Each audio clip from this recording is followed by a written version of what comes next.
America never wanted a king. What this country wanted from the very beginning turned out to be something much stranger. A royal family it could vote for, plus a royal family it could watch at the movies, preferably sharing the same magazine cover. Washington supplied the power, and Hollywood supplied the shine. And for roughly a decade, in the middle of the 20th century, one marriage tried to carry both empires on its back at the same time. On April 24th, 1954, inside the Roman Catholic Church of St. Thomas More in New York City, Patricia Kennedy married Peter Lawford, an English actor with a face built for close-ups, and two of the loudest mythologies in American life signed a merger agreement dressed up as a love story. The bride belonged to the political dynasty that would soon put her brother in the White House. The groom brought Hollywood with him, the whole glittering apparatus of it, and a certain family patriarch eyed those connections the way a wolf eyes an unlocked henhouse. Nobody would call it a business deal out loud, though everybody understood the terms. Now hold that wedding picture in your head, because 12 years later, the same bride stood before a judge in Gooding, Idaho, and ended the fairy tale on grounds the court recorded as mental cruelty. No Kennedy before her ever divorced. Not one across the entire history of a family that treated Roman Catholicism as both a faith and a brand. And Pat broke that streak to get away from this man. You can measure the distance between a Manhattan church and an Idaho courtroom in miles if you feel like it. This video measures it in damage. So pour something strong and settle in, because the story of Patricia Kennedy, Lawford's marriage, is not a tragic romance with an unhappy ending. A tragic romance implies two people undone by fate. What unfolded between 1954 and 1966 involved addiction, humiliation, a vengeful crooner, a dead movie star, an assassinated president, and a political machine that chewed up an actor and spat him out the moment his usefulness expired. Fate did not act alone here. It hired a hell of a lot of contractors, and some of them shared a last name. Understand the two worlds first, because this marriage never operated as a private matter. Mid-century Hollywood ran glittering and volatile in equal measure, a company town where careers lived or died on proximity to the right people. The Kennedy operation ran on a different fuel entirely, all discipline and long-range planning, yet the two worlds craved the same trade, legitimacy flowing one way, magic flowing the other. When Washington finally married Hollywood, nobody should have expected a quiet household. Collisions rarely stay quiet. Meet the bride.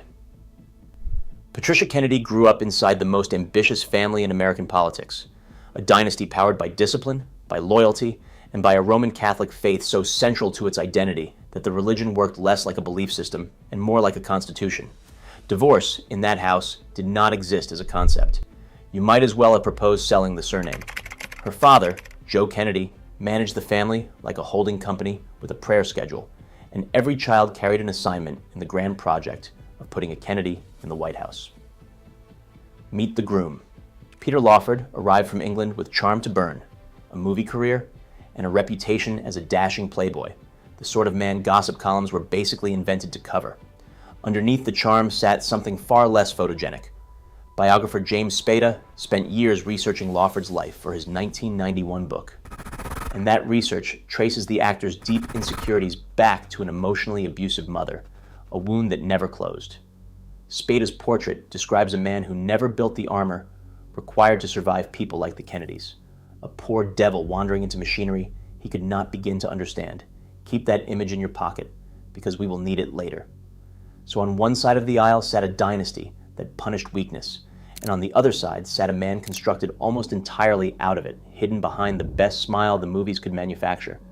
A marriage counselor could have flagged this pairing from orbit, yet nobody consulted one. The people doing the consulting held a presidential future in mind, and Peter Lawford, whatever his private wiring, came bundled with an asset no other suitor could match: Hollywood, wholesale. One more thing before the wedding bells, because both capitals arrived at that altar shopping. Hollywood in this era needed respectability, the way a gambler needs a cosigner, and Washington needed stardust, the kind of borrowed magic that turns a candidate into a phenomenon. Each capital held something the other could not manufacture at home. A marriage connecting them promised the trade of the century, and every player around that altar understood the exchange rate, except, possibly, the two people getting married. Pat presumably expected a husband, and Peter presumably expected a family. History handed them a merger instead, and mergers, unlike marriages, dissolve the moment the numbers stop working. The introduction came in 1949, courtesy of Pat's brother Jack, the future President John F. Kennedy, playing matchmaker with the casual confidence of a man who assumed everything he touched would work out. Nothing caught fire. The two met, registered each other's existence, and drifted apart for 4 years, which might be the last genuinely uncomplicated thing that ever passed between them. Then came 1953, a reconnection and a courtship that moved at a suspicious sprint. By February 1954, the engagement hit the papers, and by April 24th of that same year, the couple stood at the altar of the Church of St. Thomas More in New York City, from reconnection to wedding vows in roughly a year. For a family that planned everything across decades, the speed alone raises an eyebrow. February 1954 brought the public announcement, and the announcement brought the machinery. An engagement between a Kennedy daughter and a Hollywood leading man handed the press a story it could sell forever, and nobody involved needed a lesson in the value of coverage. Romance may well have lived somewhere inside all of it, but commerce definitely did. And here we reach the first crack in the fairy tale, because Pat became the only Kennedy sister to marry outside the Catholic faith, a decision carrying roughly the same social charge inside that family as taking up arson for a hobby. She did it anyway. Give her credit, honestly, because defying the Kennedy consensus required a spine most people in her orbit never located, and she would need that same spine again a decade later in ways nobody could have predicted.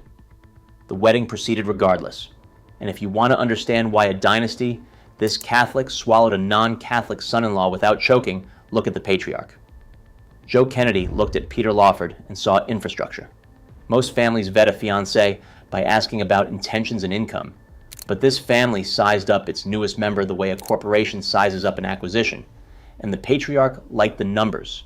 A working actor with a direct line into Hollywood, a translator fluent in both capitals of American mythology. Lawford would go on to work as Jack's entertainment go-between, the human bridge between campaign and soundstage. That role sounds glamorous on paper. In practice, it blurred the line between family and political utility so badly that the marriage never located the boundary again, and biographers count that blurring among the loads that eventually cracked the foundation. So the merger closed on April 24th, 1954, in a church named for a saint, with a bride marrying against her family's grain, and a groom marrying into a family that prized him mainly as a connection. Some marriages opened with a red flag. This one opened with a parade. By 1960, the arrangement revealed its true shape, because Jack ran for president, and the Lawford marriage found itself drafted into frontline service. The couple relocated to Santa Monica, California, close to the machinery Peter knew best, and he set to work doing the one thing nobody else in the operation could manage, mobilizing his Rat Pack connections and pointing the full wattage of Hollywood at his brother-in-law's campaign. Show business showed up for Jack in force. Politics can supply crowds on its own, but only Hollywood supplies shine, and for one campaign, the two ran on the same current. The press, meanwhile, fell head over heels for the couple themselves. Pat and Peter appeared throughout the coverage as the very picture of youthful glamour, walking proof that the Kennedy Project came with its own soundtrack and its own Klieg lights, and the image machine ran on continuous newsreels and magazine profiles for years without a refueling stop. Glamour on that scale never happens by accident. Somebody curates it, polishes it, schedules it, and everybody in this particular operation understood the assignment. Think about what that visibility did to the marriage as an institution. A couple photographed constantly stops being a couple and starts being a set, a matched pair of props in somebody else's production. And the production in question happened to be a run for the presidency of the United States. The audience saw youthful glamour because youthful glamour is what the coverage sold. Nobody sells the drinking, and nobody photographs the affairs. The version of the Lawford marriage that America fell for existed mainly in print and on film, and the two people into the actual marriage lived in the space between the picture and the fact. Quick housekeeping, because the internet loves a fake detail. You may stumble across an online claim about a 1958 Brooks Brothers promotional photo shoot starring the couple, and you should toss that claim straight into the bin where unverified internet rumors belong. No credible sourcing backs it. The real image machine never needed stunt photography anyway. Sheer volume did the job. And now for the part the newsreels never printed. Behind the curated glamour, the private life of this marriage rotted in the opposite direction. And the gap between the public version and the private one stretched wider with every passing year. Lawford carried his playboy reputation straight through his wedding vows, conducting affairs numerous enough and open enough that they humiliated his wife in front of the world. Biographers and memoirists describe his drinking across these years as severe alcoholism, the kind that turns a house into a place you survive rather than live in. Pat smiled for the cameras through all of it. The campaign required a fairy tale, so the fairy tale stayed on the schedule. A presidential campaign consumes everything within reach, and this one burned the Lawford marriage as premium fuel. Peter's role kept blurring the line between family and political utility until the two became indistinguishable, and no one, least of all Peter, could say where the husband ended and the asset began. An asset earns maintenance only while it produces. File that thought away for 1963. Jack won, obviously. You know the story, blah, blah, blah, inauguration, Camelot, all of it. What matters for our purposes is where victory left Peter Lawford, married into the White House, wired into Hollywood, and holding a job title that appeared on no payroll anywhere. He operated as the hinge between the two most powerful institutions in American life, and a hinge absorbs pressure from both doors every single time either one swings. Nobody ever asks the hinge how it feels. Every empire eventually meets its own wrecking crew, and this one showed up in March 1962 wearing a tuxedo. President Kennedy planned to stay at Frank Sinatra's Palm Springs estate, a public gesture of friendship between the White House and show business royalty, exactly the kind of moment Peter Lawford existed to broker. Then, Attorney General Robert Kennedy walked in carrying a file nobody wanted to read. Bobby warned his brother that Sinatra's ties to mob boss Sam Giancana turned the visit into a genuine security risk, the sort of association no sitting president could afford, and Jack backed out of the stay. Sinatra did not take the cancellation like an adult. Somebody needed to absorb the blame for the humiliation. And the somebody standing closest happened to be the go-between, the hinge, the brother-in-law, Peter Lawford. Sinatra exiled him from the Rat Pack permanently, and the exile reached far beyond losing a friend. The Rat Pack functioned as Lawford's professional ecosystem, his source of relevance, his entire Hollywood power base, and Sinatra tore the structure down around his ears, all of it over a decision handed down 2 pay grades above Lawford's head.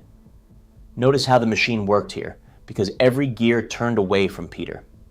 Lawford's value to the Kennedys rested on his Hollywood connections, and no connection outshone the friendship with Frank Sinatra, the relationship that kept the whole liaison job alive. Bobby's security memo forced a choice between the family's safety and the friend's pride, and Peter never received a vote. The decision protected a president and destroyed a brother-in-law. History remembers it as prudent governance. Peter Lawford never recovered from it. The fallout crushed Lawford's Hollywood influence in a single stroke. According to the biographical record, the banishment struck a fatal blow to his mental health and accelerated his slide into alcohol and drugs, a descent that never located a bottom worth mentioning. James Spada treats March 1962 as the moment the floor gave out beneath the man. Remember the actor with no armor from Chapter 1? Because here the machinery he never understood finally closed around him. And every person in that chain, Bobby included, acted rationally from inside their own job. Rational systems still produce irrational casualties, and Peter Lawford spent the rest of his marriage proving it. And what did the banishment mean back home in Santa Monica? A husband stripped of his professional identity does not become easier to live with, and the record shows the drinking deepening and the drugs arriving in force through exactly this stretch. Pat married Hollywood's inside man in 1954. She now shared a house with an exile from the industry he once brokered. The marriage, already carrying more weight than any marriage should, took on ballast it could not shed. 5 months later, the darkness found him again.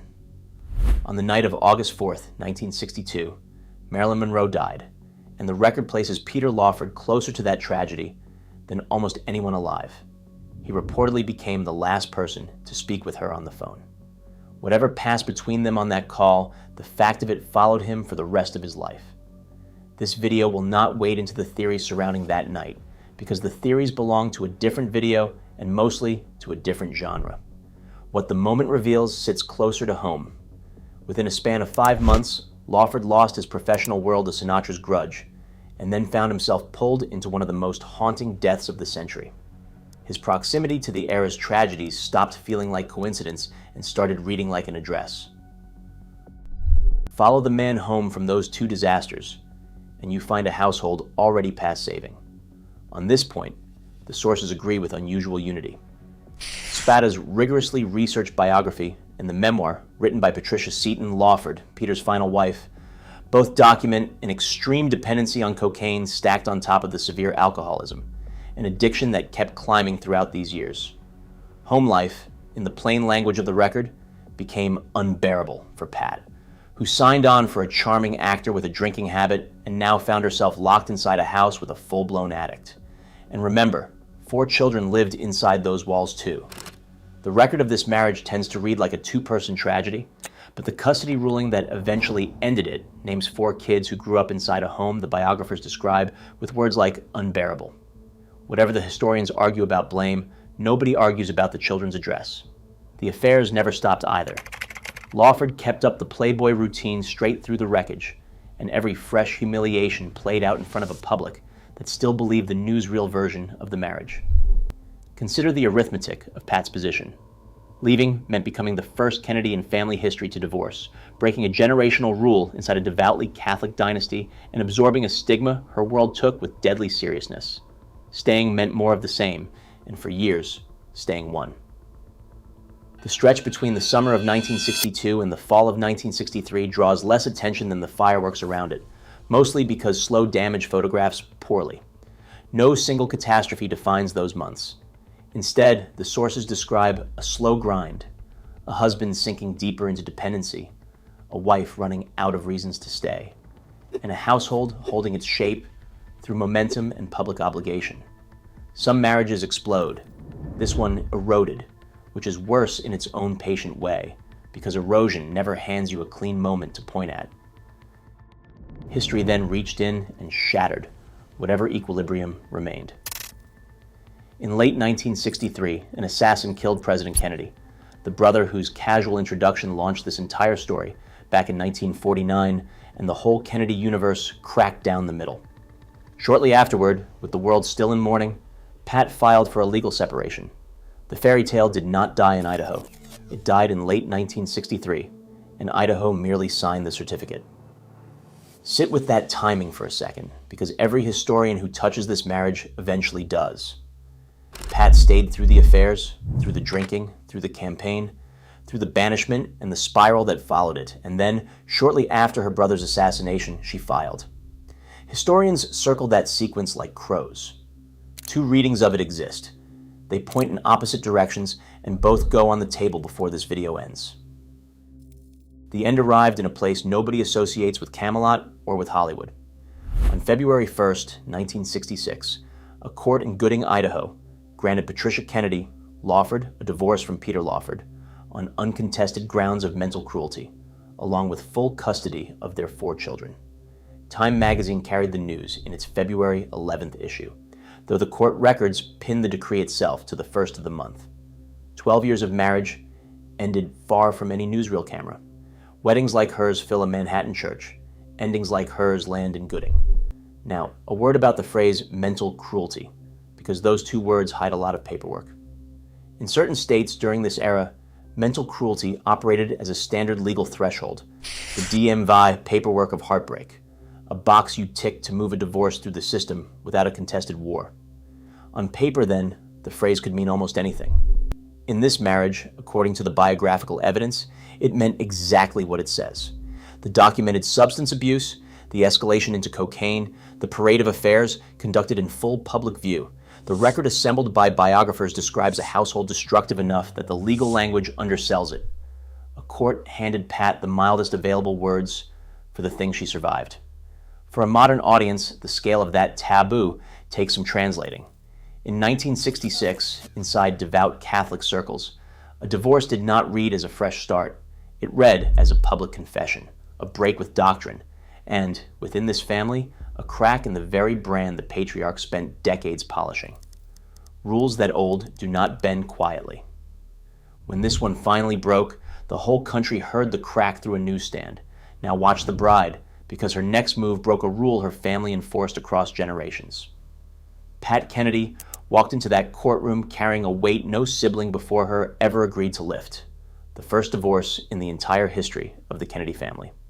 Going first cost the most.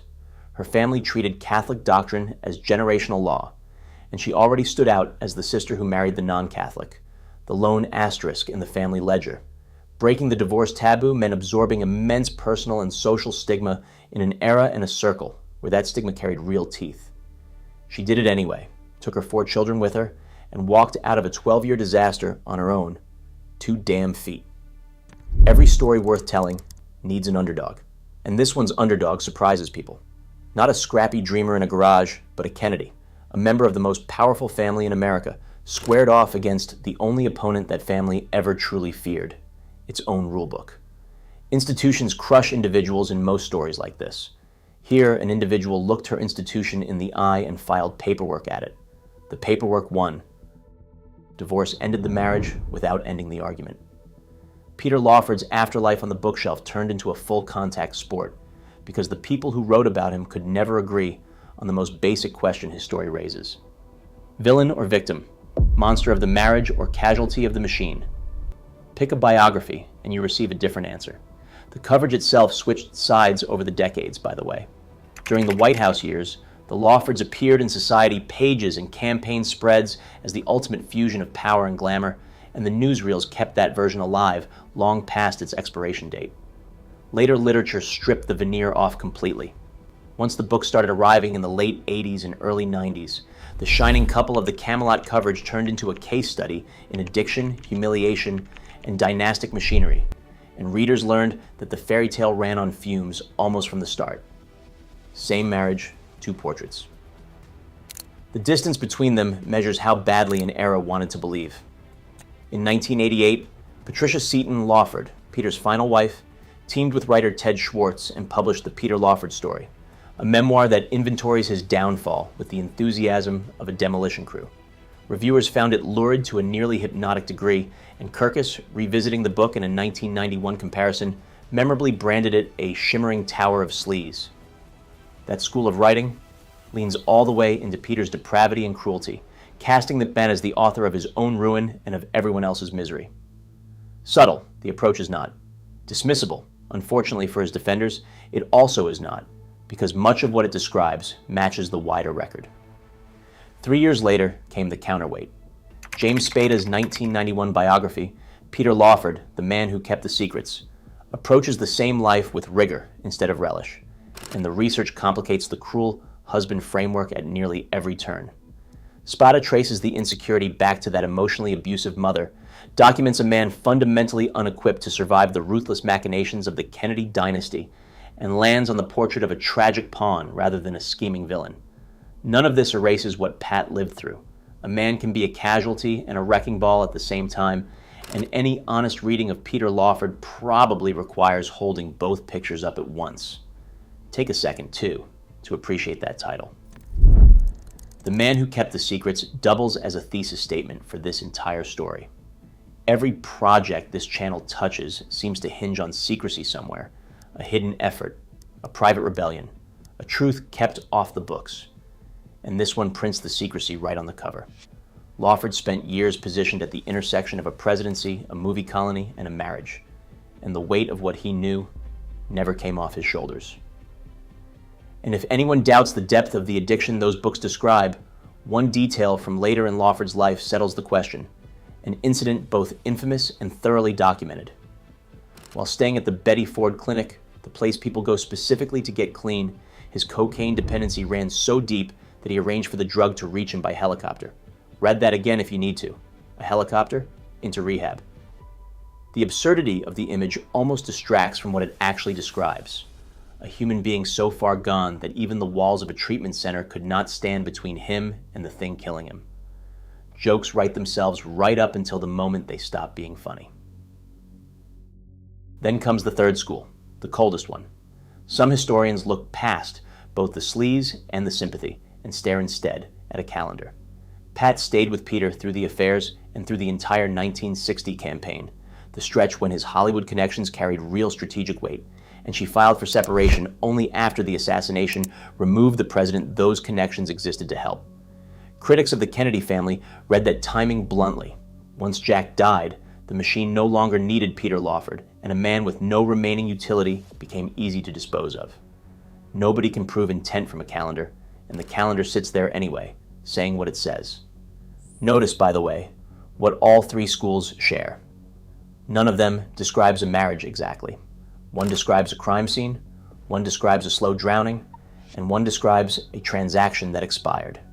Somewhere underneath the arguments sat two actual people, raising four actual children inside a house the sources call unbearable, while the world clipped their photographs out of magazines. The historiography argues about blame. The household just endured the years. So which version holds up? Honestly, all of them, in pieces, which is exactly what makes this marriage crueler than the tidy versions admit. The cruelty Pat endured checks out, because the courts recorded it, the biographers documented it, and the addiction and the affairs sit in the record beyond serious dispute. The sympathy for Peter checks out too, because a man shaped by an abusive mother, dumped by his closest friend over a security memo, and stripped of his profession for a decision he never touched fits any reasonable definition of a casualty.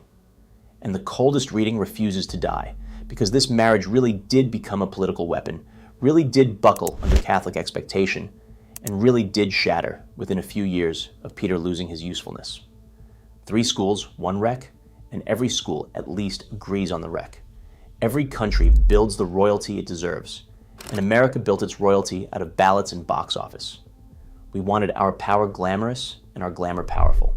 And for 12 years, one marriage carried the full weight of that demand, posing for the newsreels while the private rooms filled with bottles and silence. Peter Lawford spent those years as a bridge between empires, and nobody ever asks a bridge whether the traffic is too heavy. Pat Kennedy spent those years holding up an image her family required, and her faith would not let her set down. One of them broke slowly, in public, over decades. The other, on the first day of February 1966, simply stopped caring. Consider what each of them kept. Peter kept the secrets, exactly as his biographer's title promised, and the keeping cost him his career, his health, and eventually nearly everything else the record describes. Pat kept her children, all 4 of them, along with the nerve it took to become the first Kennedy in history to break the family's most sacred rule rather than spend one more year inside that house. History celebrates gamblers, geniuses, and martyrs, and rarely spares a line for the people who simply survive, even though surviving is most of what this story asked of her. Strip away the names for a moment and look at the shape of the thing. A dynasty needed magic, an actor needed belonging, and a country needed a fairy tale. And all 3 demands landed on a single marriage that nobody ever asked whether it could bear the load. The cruelty in that Idaho courtroom cut close and personal, and nothing excuses it. The cruelty of the arrangement around it worked slower and quieter, institutional rather than intimate, and just as corrosive over time. And telling this story honestly means holding the man and the machine responsible at the same time. Empires do not love. They acquire, deploy, and discard, and everything else is press. The record closes with a small, cold irony, the kind this story seems to attract. News of the first divorce in the history of America's royal family reached the public through Time magazine on February 11th, 1966, printed in a column the editors called Milestones.